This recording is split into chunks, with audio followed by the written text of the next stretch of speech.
내게 청종하지 아니하고 내게 괴양할진대. 내가 진노로 너희에게 대항하되 너희의 죄로 말미암아 7배나 더 징벌하리니 너희가 아들의 살을 놓을 것이요 딸의 살을 먹을 것이며 내가 너희의 산당들을 헐며 너희의 분향등들을 부수고 너희의 시체들을 부서진 우상들 위에 던지고 내 마음이 너희를 싫어할 것이며 내가 너희의 성읍을 황폐하게 하고 너희의 성소들을 혼량하게 할 것이요 너희의 향기로운 냄새를 내가 흠양하지 아니하고 그 땅을 황무하게 하리니 거기 거주하는 너희의 원수들이 그것으로 말미암아 놀랄 것이며 내가 너희를 여러 민족 중에 흩을 것이요 내가 칼을 빼어 너희를 따르게 하리니 너희의 땅이 풍부하며 너희의 성읍이 황폐하리라. 너희가 원수의 땅에 살 동안에 너희의 본토가 황무할 것이므로 땅이 안식을 누릴 것이라. 그때에 땅이 안식을 누리리니 너희가 그 땅에 거주하는 동안 너희가 안식할 때 땅은 쉬지 못하였으나 그 땅이 황무할 동안에는 쉬게 되리라. 너희 남은 자에게는 그 원수들의 땅에서 내가 그들의 마음을 약하게 하리니 그들은 바람에 불린 잎사귀 소리에도 놀라 도망하기를 칼을 피하여 도망하듯 할 것이요 쫓는 자가 없어도 엎드려질 것이라. 그들은 쫓는 자가 없어도 칼 앞에 있음같이 서로 짓밟혀 넘어지리니 너희가 원수들을 맞설 힘이 없을 것이요 너희가 여러 민족 중에서 망하리니 너희의 원수들의 땅이 너희를 삼킬 것이라. 너희 남은 자가 너희의 원수들의 땅에서 자기의 죄로 말미암아 쇠잔하며 그 조상의 죄로 말미암아 그 조상같이 쇠잔하리라.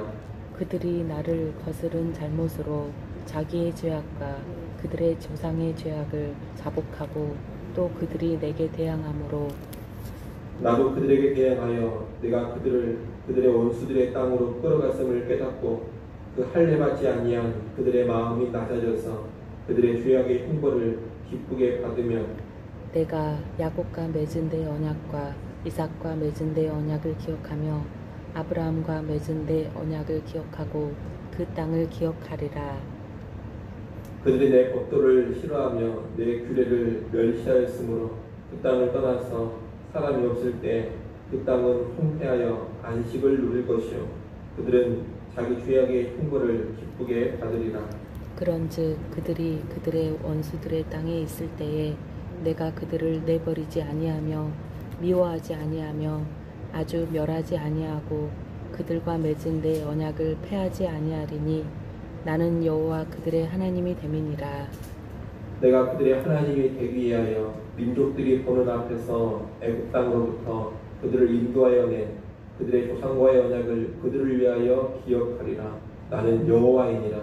이것은 여호와께서 시내산에서 자기와 이스라엘 자손 사이에 모세를 통하여 세우신 규례와 법도와 율법이니라. 아멘. 아멘. 어제 우리가 본 말씀에서 불순종에 대한 세 단계의 징벌을 보았습니다. 오늘 우리가 읽은 말씀에는 불순종에 대한 최종적인 징벌이 나옵니다.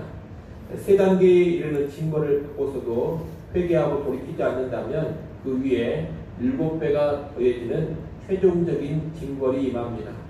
최종 단계의 징벌에서는 일단 극심한 기근이 임합니다. 29절에 보면 기근이 얼마나 심한지 아들의 살을 먹고 딸의 살을 먹는다고 합니다. 먹을 것이 없어서 심지어 자식을 잡아먹는 끔찍한 일이 벌어지는 겁니다. 30절, 31절에서는 하나님께서 모든 우상 숭배하는 성당과 분향단들을 제거해 버리실 뿐 아니라 하나님께서 합법적으로 허락하신 성소마저도 황폐하게 만들어 버린다고 합니다. 하나님은 자신에게 드리는 제사를 받지 않으실 뿐더러 제사 드리는 성소마저 다 제거해 버리시는 겁니다. 이것은 하나님께서 이스라엘 백성 가운데 임하는 것을 완전히 거부하시는 모습입니다. 하나님의 임재가 그 땅, 그 백성을 떠나버리는 모습입니다. 32절로 35절은 그 땅에 거하던 이스라엘 백성들이 죽임당하고 포로로 끌려가서 그 땅이 황무해질 것을 말합니다. 적들이 침략하는 전쟁으로 인해 설욕을 당하고 성읍들이 황폐해집니다. 그 황무함이 얼마나 심한지 적군이 이스라엘 땅을 점령하고 차지하고 보면 그 황망을 보고 놀랄 정도입니다. 그리고 이스라엘 백성들은 모두 포로로 끌려가서 가나안 땅은 이제 사람들이 거주하지 않는 땅이 되어버립니다. 그래서 그 홍무함이 더욱 심해집니다. 아이러니하게도 그 땅이 이렇게 황무하게 비어버림으로 인해서 그 땅은 안식을 누리게 됩니다. 하나님은 레위기 25장에서 7년마다 안식년을 지키면서 땅을 쉬게 하라고 명령하셨습니다. 그러나 율법을 지키지 않은 이스라엘 백성이 안식년 명령을 지켰을 리가 없습니다. 그런데 이제 이스라엘 백성이 포로로 끌려가서 농사지을 사람이 그 땅에 없게 되니 자동적으로 그 땅이 안식년의 명령처럼 쉼을 누리게 되는 겁니다.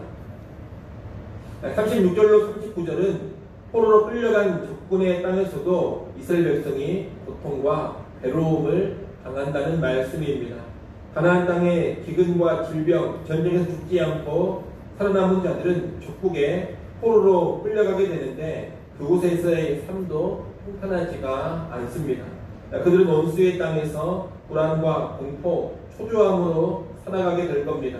심지어 바람에 나부끼는 낙엽 소리에도 놀라서 도망칠 정도로 늘 불안감에 떨면서 지내게 될 겁니다. 이스라엘 백성들은 원수의 땅에 잡혀간 뒤에 그 땅에서도 삼키움을 당하며 더욱 쇠잔해져 가는 겁니다. 여러분, 불순종은 이렇게 개인은 물론이거니와 공동체 전체를 파괴하고 무너뜨려 버립니다. 사람은 자기의 순간적인 만족과 이익, 자기의 정욕, 욕망을 위해서 하나님을 대적하고 말씀을 거스르고 불순종하곤 합니다. 나의 이익과 나의 욕망을 위해 그렇게 불순종을 하는데 결국 나를 포함한 모두가 함께 공멸하고 마는 것이 바로 불순종의 결과입니다. 우리는 이것을 알고서 불순종의 삶을 철저하게 경계하고 언제나 순종의 삶으로 나아가는데 깨어있고 힘써야 하겠습니다. 오늘 보면 끝부분인 40절로 45절은 회개와 회복의 내용입니다. 불순종한 백성에게 최종적인 징벌이 내려지게 되는데 이 최종적인 징벌이 끝이 아닙니다. 언약의 백성, 택한 백성에게는 결코 징벌이나 심판이 최종 결과일 수는 없는 겁니다. 하나님은 이스라엘 백성이 포로로 끌려간 땅에서 자기들이 당한 재앙이 하나님께 범죄한 결과라는 것을 깨닫고 그 징벌을 달게 받으면 다시 언약을 기억하시겠다고 말씀합니다.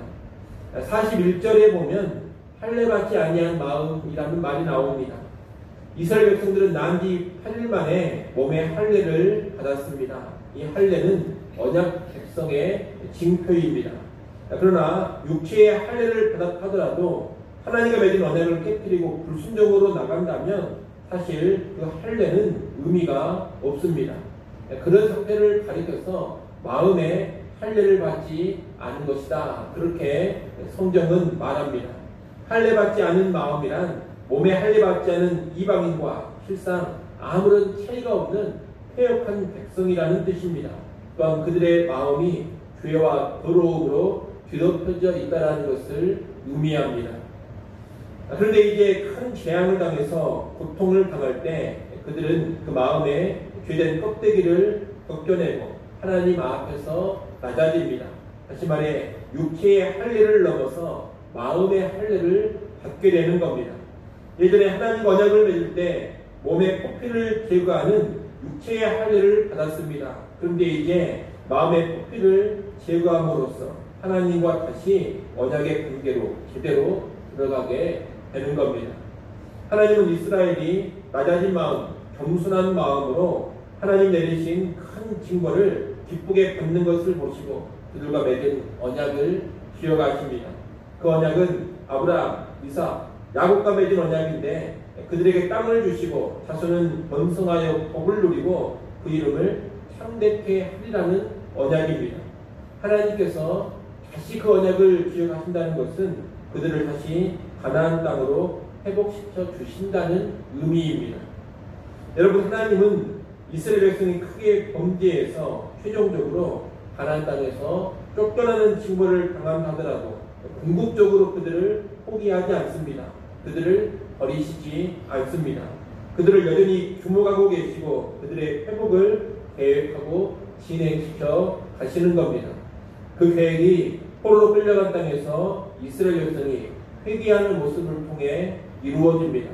이스라엘은 언약을 배반했을지라도 하나님 편에서는 여전히 그 언약을 지어가시고 그 언약을 신실하게 지켜가시는 겁니다.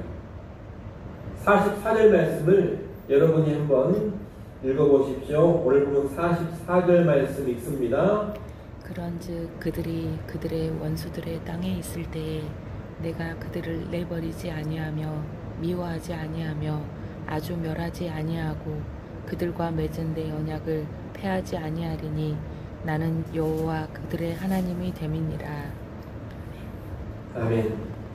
하나님은 징벌하시기는 하지만 이스라엘을 완전히 버리시는 분은 아닙니다.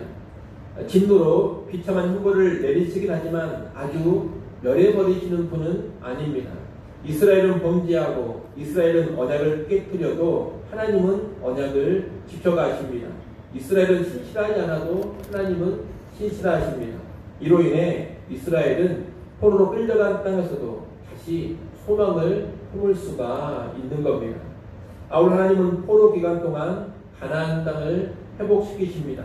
오랫동안 안식하지 못했던 땅을 쉬게 하시면서 그 땅의 회복을 이루시는 겁니다. 그런 내용이 43절에 나옵니다.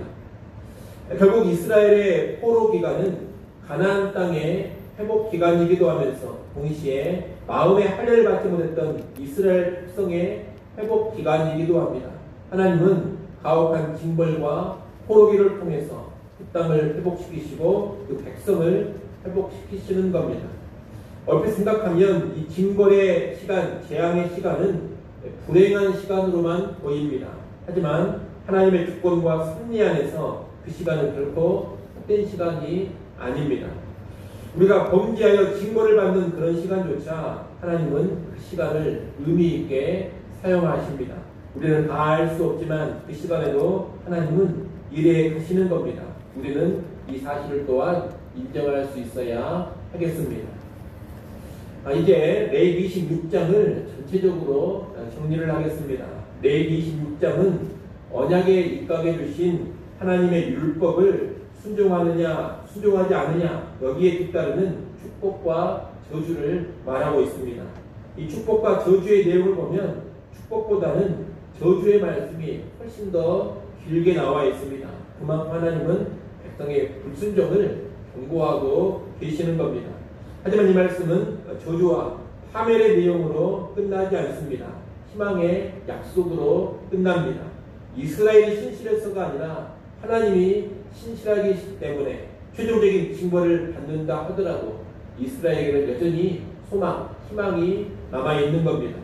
오늘 보면 45절 맨 끝에 있는 나는 여호와니라 이 선언은 희망에 대한 최후의 인증 도장과도 같은 겁니다.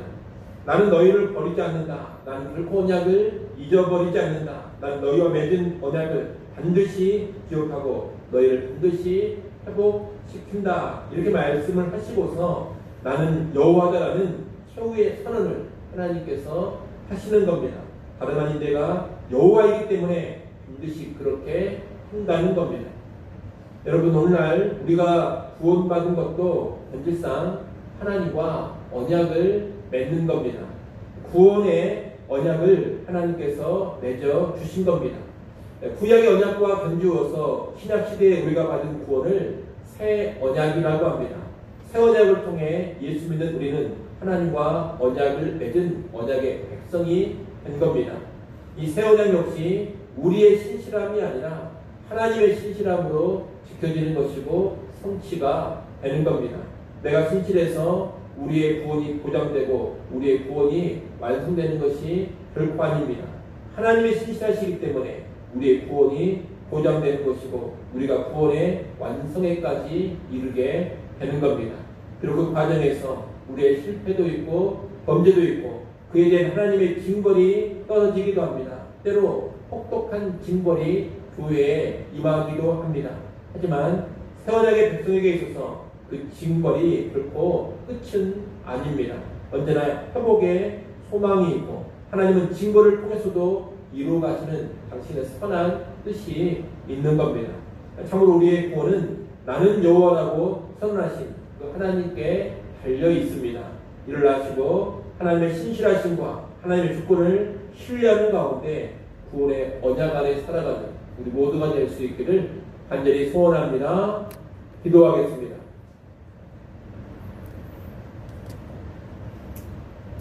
아버지 하나님, 적극적인 불순종에는 하나님의 징벌이 떨어진다라는 것을 우리가 망각하지 않게 하여 주옵소서. 불순종의 결과는 언제나 하나님의 징벌이요 무서운 심판이라는 것을 깨닫게 하셔서 불순종을 크게 경계하게 하시고 언제나 순종의 길로 나아가는 주의 백성들이 되게 하여 주시옵소서. 아울러 최종적인 징벌을 당한다 하더라도 언약의 백성은 결코 그 징벌이 끝이 아니라는 것을 마음 깊이 새기게 하여 주시옵소서. 언약의 백성에게는 최종적인 소망이 남아있다는 것을 알게 하셔서 최종적인 무서운 징벌이 떨어진다 하더라도 다시 하나님 바라보고 회개하여 낮아진 마음으로 서게 하여 주시옵소서.